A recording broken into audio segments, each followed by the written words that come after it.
Steel plant లో 2 సంవత్సరాల నష్టాలు వచ్చాయి. ఈ 100% స్ట్రాటజిక్ చేసిన తర్వాత అలాగే ఎలాగన్నా దీన్ని బలహీనం చేయాలని 2 సంవత్సరాలు 3 బ్లాస్ట్ ఫర్నేస్లు ఉంటాయి. ప్రతిరోజు 7,000 మెట్రిక్ టన్నులు హాట్ మెటల్ వస్తుంటుంది. అలాంటిది 3 బ్లాస్ట్ ఫర్నేస్ లో 2 బ్లాస్ట్ ఫర్నేస్ లో గవర్నమెంట్ మూసివేయండి. 22 సమ్మెలు ప్రతి సంవత్సరం సమ్మెలు దేశవ్యాప్త సమ్మెలు జరుగుతుంటాయి.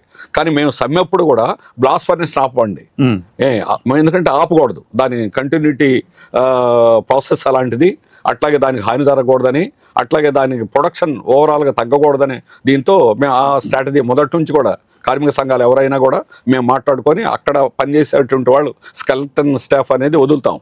కానీ గవర్నమెంట్ 3 ఏళ్లు మూసేసింది. అందువల్ల ఈ 3 సంవత్సరాలు ఒక్కొక్క సంవత్సరం 3,000 చొప్పున నష్టం వచ్చింది.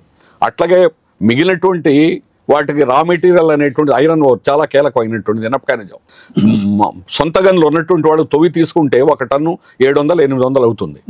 కానీ వైజాగ్ స్టీల్ ప్లాంట్ ప్రతి టన్ను 8,000 రూపాయలు బయట మార్కెట్లో కొంటుంది. దాని ఒక్కదానికే 4,000 కోట్ల రూపాయలు అదనంగా అవుతుంది. అయినప్పుడు కూడా అది కూడా లాస్ కనపడకుండా మేము ఇప్పటిదాకా లాభాల్లో ఉంది. CITU అఖిల భారత 18వ మహాసభలను జయప్రదం చేయండి.